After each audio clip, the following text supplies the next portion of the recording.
Europe is starting an active fight against migrants, against foreigners, against illegal migrants who are on the territory of the European Union. And Ukraine, in my opinion, can play a key role here, and Ukrainians definitely won't like this. Today, the European Parliament supported the idea of creating deportation centers outside the European Union. And what does Ukraine have to do with this? Because Ukraine is located outside the European Union. And as you might have already guessed, there is a very high chance that Ukraine will be the very country where illegal migrants, dangerous migrants, will be taken and kept. Let's figure out why now. Support the video with a like and subscribe. Thank you to each of you.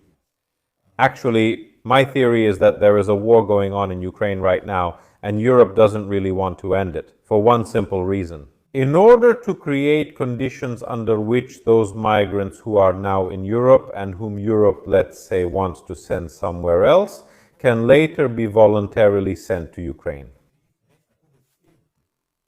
The European Parliament has approved a bill to strengthen migration policy, which provides for the possibility of creating centers for deporting migrants outside the European Union. 389 deputies voted in favor of the document and 206 voted against.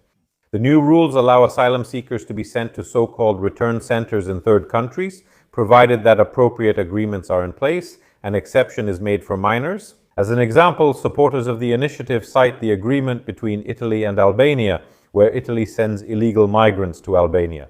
The vote was accompanied by a political conflict because after the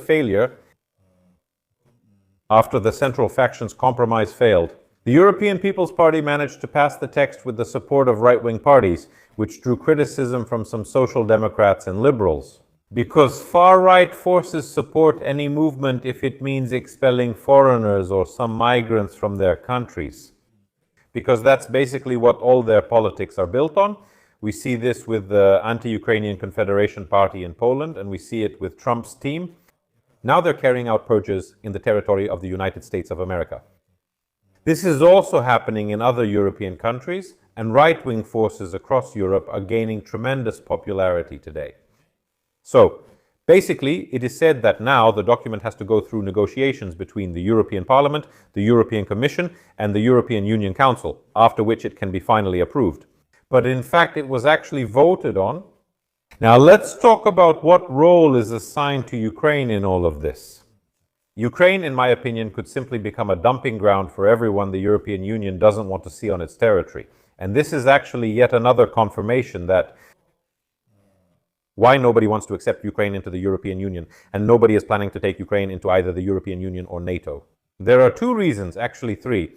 The first, of course, is corruption in Ukraine, which doesn't let Ukrainians breathe and doesn't give Ukraine any path, any normal way forward, any development. That's the first. The second is that Ukraine must always remain a buffer zone between NATO, the European Union, and Russia. That's why for decades Ukraine has been fed stories that soon will be taken into NATO, into the European Union, but in reality no one is taking anyone anywhere. And let me remind you that Friedrich Merz, the Chancellor of Germany, recently said, implement reforms, we'll see, and maybe in 10 or 20 years you'll be accepted into the European Union. So that's the second point. It's a buffer zone, a gray area that's supposed to protect NATO and the European Union. And third, it's actually to use the territory of Ukraine, which has already been left by 10 million people, and millions more have either died or will die in this war, because it's not clear how long it will last. And the territory of Ukraine will be the perfect place to get rid of everyone they don't want to see in the European Union. I saw a very good idea on the Telegram channel of Yuri Demchenko, a lawyer. And what is he talking about?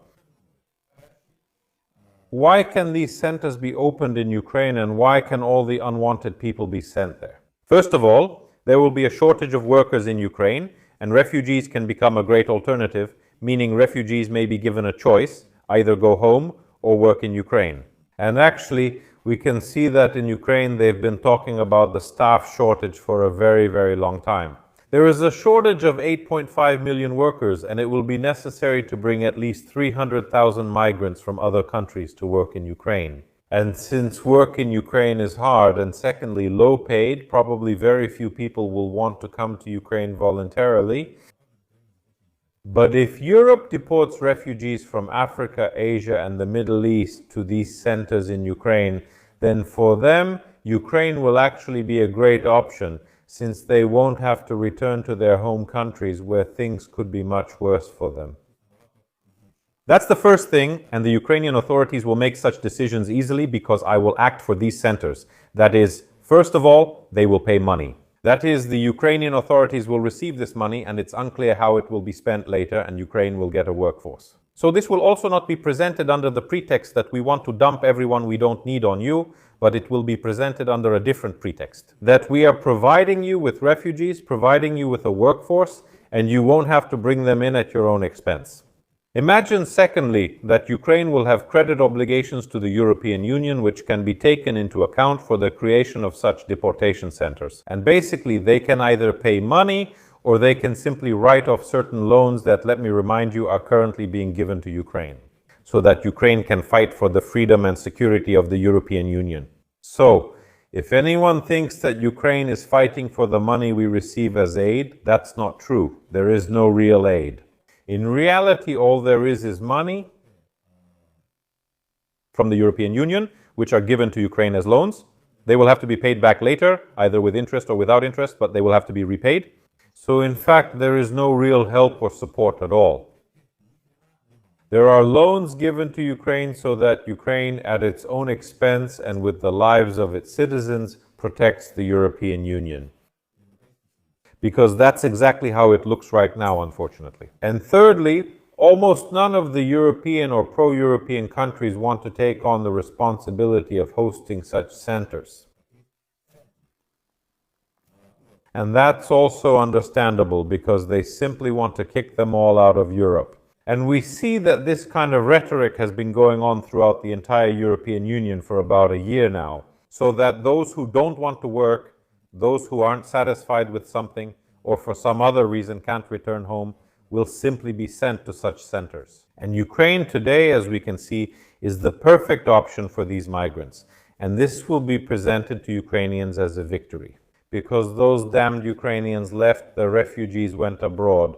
And they will work in Europe, and those whom Europe doesn't need will be brought to Ukraine. And that's basically it. That's the story. This kind of exchange appeared to solve two problems: to address the shortage of workers in Europe and to solve Europe's demographic problem. And at the same time to get rid of those whom Europe itself doesn't need, and who remained in Europe after the policies of Angela Merkel and other similar politicians who actually caused all this in Europe. I mean, such a number of migrants. What do you think about this? Share your thoughts in the comments. I'd love to read them. Have a great day and see you next time.